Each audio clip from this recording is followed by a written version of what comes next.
Hi, my name's Brooke Haggerty, and I am the Food Chick. Welcome to my new show, For the Love of Food with the Food Chick. Hi, my name is Brooke Haggerty, and I am the Food Chick.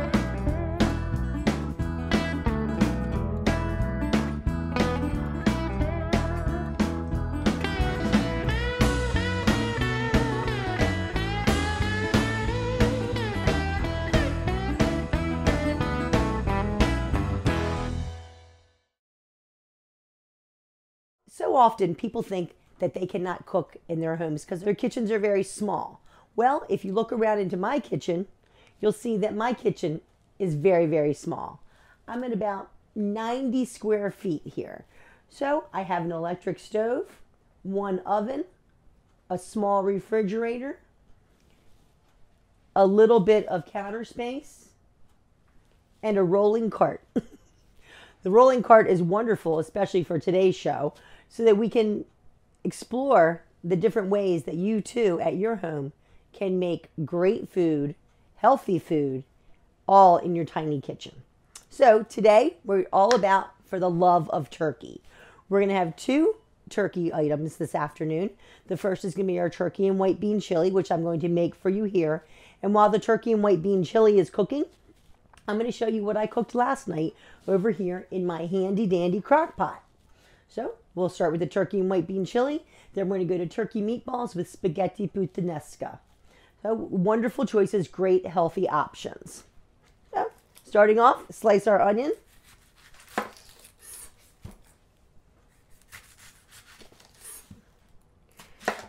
And now I slice my onions different than everybody else that you will see, and I just can't seem to get it right the other way. So I do it the way that's easier for me.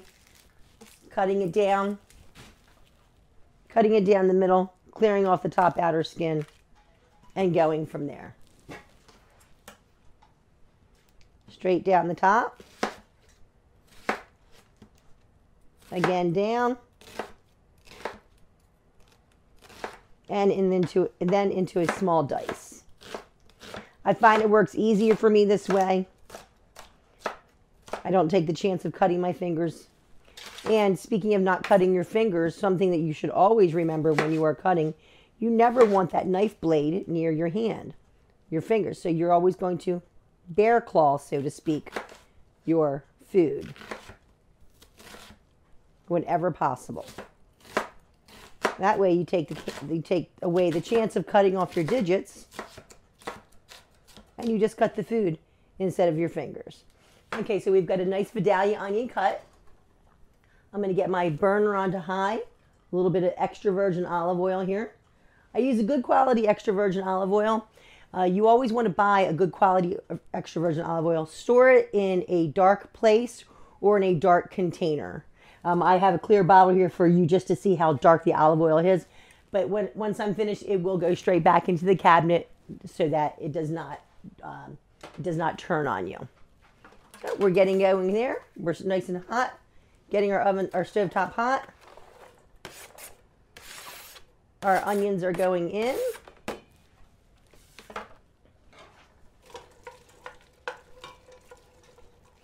I probably should have heated up my pan a little bit more.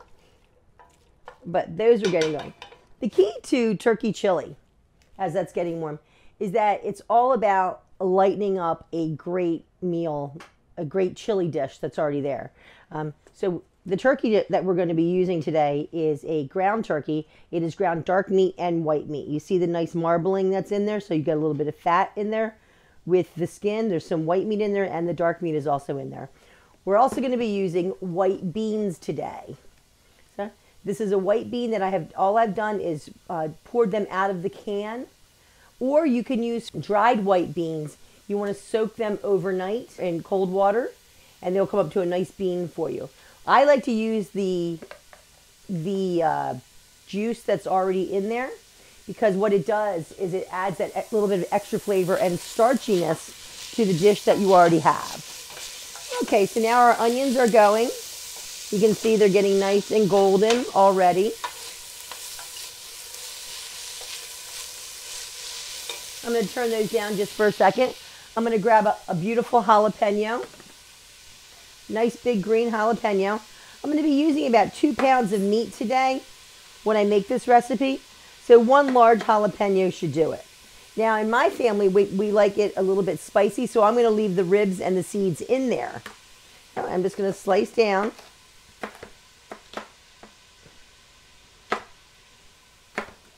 Again, using that bear claw. Put it together.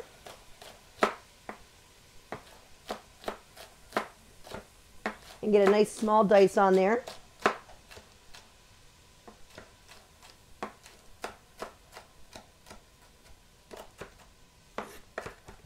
Oh, very fragrant jalapeno.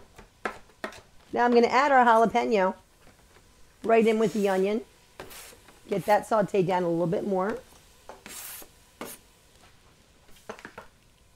And then I'm going to add my seasonings to it. So I'm going to add a little bit of lemon pepper. A couple of pinches of lemon pepper here. Lemon pepper is one of my favorite things to use.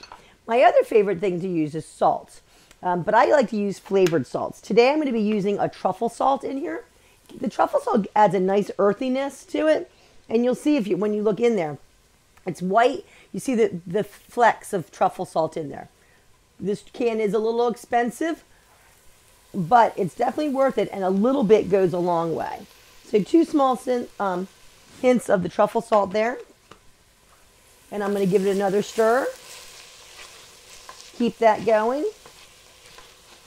Then we're also going to add some cumin and some coriander. Coriander is dried cilantro. The seed has been pulverized down into the powder. That gives it a nice flavor from the cilantro for people who don't like all the cilantro in there. Okay, so we've got that in there. Now we want to add a nice smoke flavor to our chili.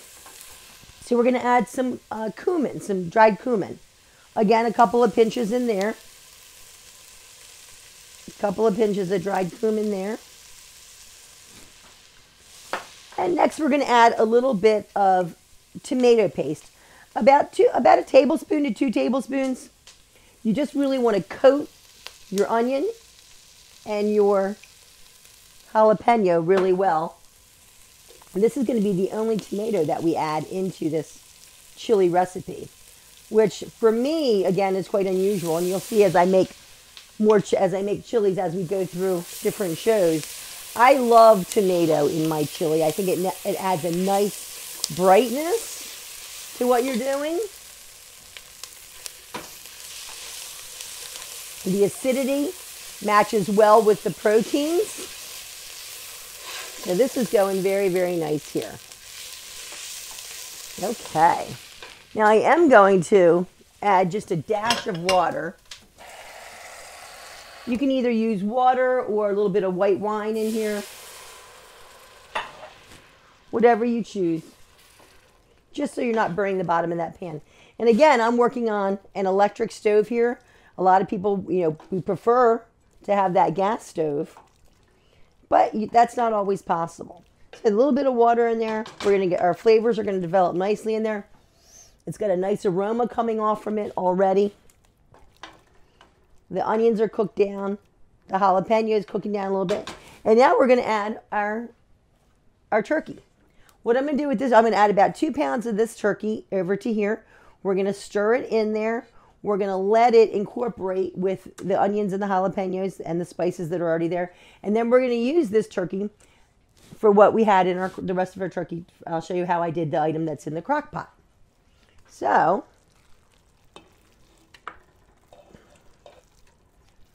we're just going to mix this up really good, and we're going to let this turkey cook down.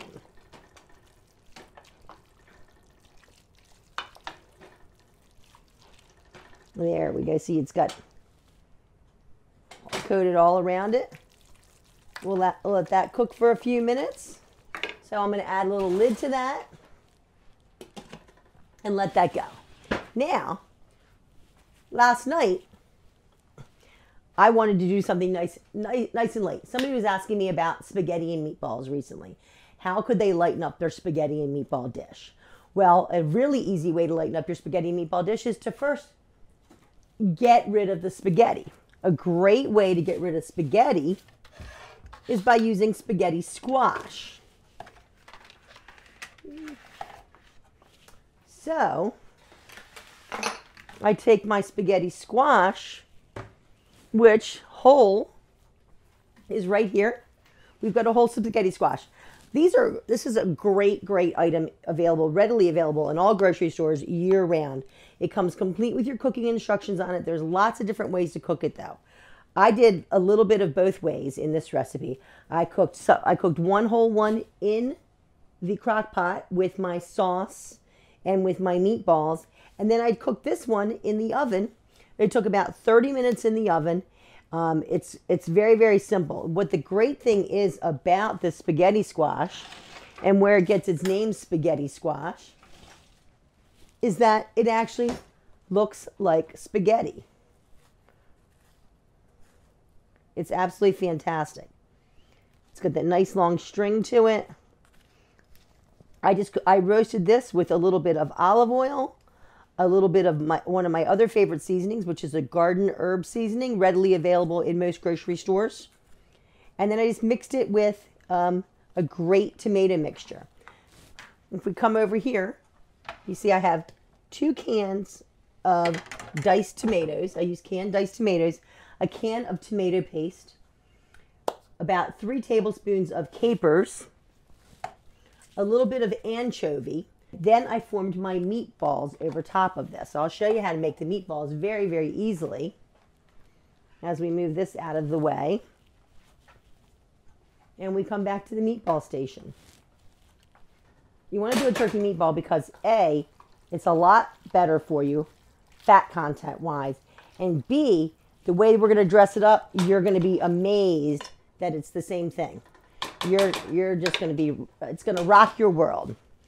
And how we're going to do that is we're going to add bacon scraps to it.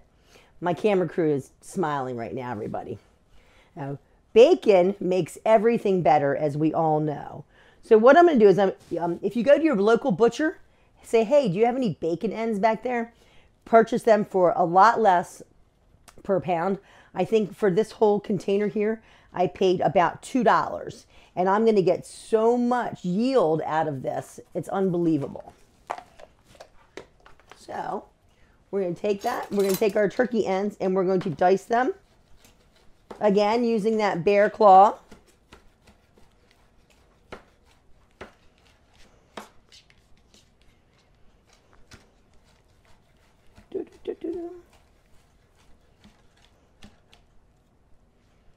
It's going to go right inside. There. Now, my other secret ingredient when I make meatballs is I like to use a little cheese in my meatballs. And I love to use a beautiful, fresh grated, hard Parmesan cheese. I highly suggest that you get a hard Parmesan cheese and you grate it yourself. It has a long lifetime in your refrigerator. And it makes such a difference having the fresh. So easy to grate right there. I'm going to get it. That's probably about 3 or 4 tablespoons right there. I'm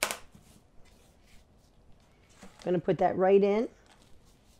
You notice there's also that we have, so far there's no gluten, there's no breadcrumbs in here. And we're not going to use any breadcrumbs. The moisture from the turkey is enough to give you, when combined with the cheese, to give you that extra oomph that you need to hold everything together. We're just going to season our meatballs up. I'm going to use a couple tablespoons of dried Italian seasoning. Again, something that most people should have in their homes. Very, very good.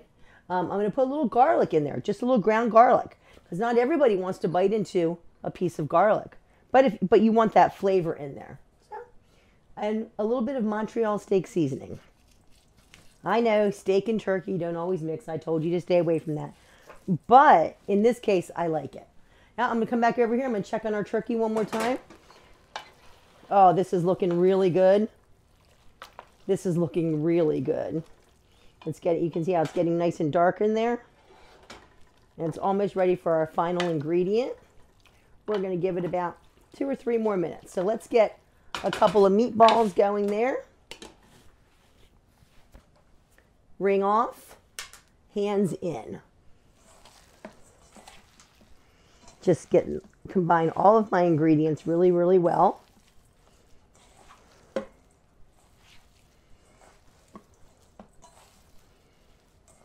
And then you can do your meatballs one of two ways. You can either roll them by hand, which is usually what I prefer.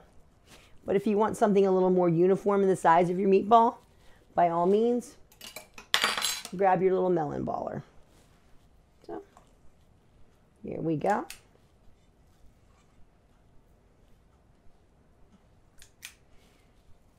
So whichever way you prefer, they're going to have the same great flavor. The cheese is just going to really ooze right out of there when you see that. So let me give my hands a little wash here, and I'll show you the finished product inside. Eat it. Okay, so we've got a little there. Now, if you want to add a little more of spaghetti squash, other than what you had in the oven cooking, just add a little bit more on top, and then you can mix it up right there together.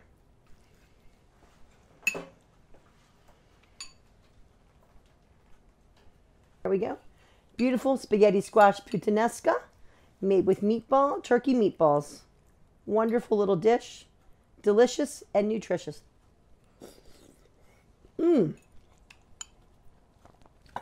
That's really good.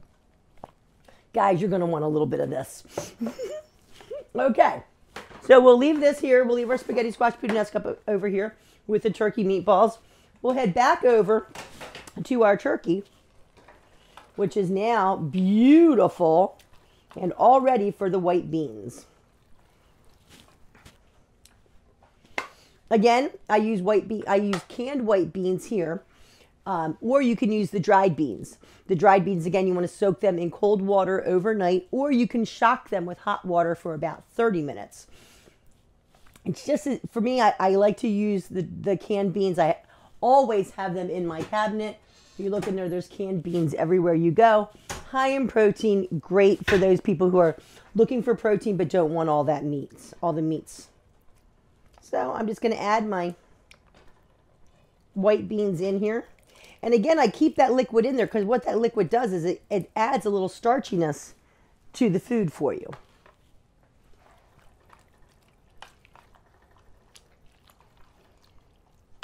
Okay, so our beans are in there. And it is looking and smelling quite delicious. And we're going to turn that up a little bit.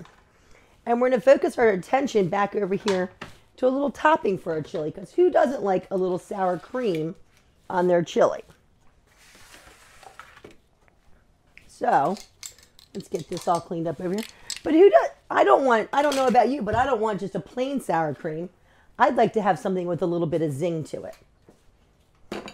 So I'm going to use a lime cilantro sour cream. How am I going to use a lime cilantro sour cream? I'm going to cut with a lime, and I'm going to add some cilantro to it. But I'm going to grab the lime instead of the jalapeno. That usually works best. So I've got my nice lime here. I want to zest this. I'm actually going to use the same zester that I used for my cheese. We're just going to zest the lime right over top. Roll it just a little bit because you want to release the juices in there for when you do go to cut it. And just zest right over top of your bowl. You want to be careful that you don't go down to the white, because the white is the pith, and that can be very, very bitter. You can see, and I wish you could smell, it already smells nice and light and bright and fresh.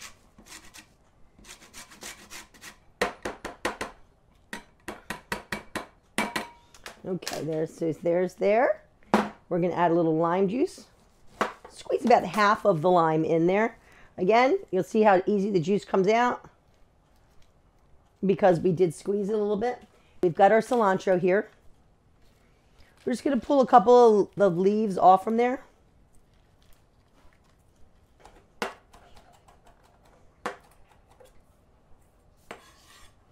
Yeah. Mix our cilantro in there. Grab a spoon. Beautiful little lime cilantro sour cream. I'm going to add a little truffle salt to this too, just because I really do like that earthiness. A little truffle salt, and again, my favorite is lemon pepper. That goes into most recipes that I do, you'll find. So now we've got our lime cilantro complete. Lime cilantro sour cream is complete. We've got our turkey chili over here that is ready to serve. Look at that. This is 15 minutes and you've got a beautiful, beautiful dish. So, grab my soup ladle here.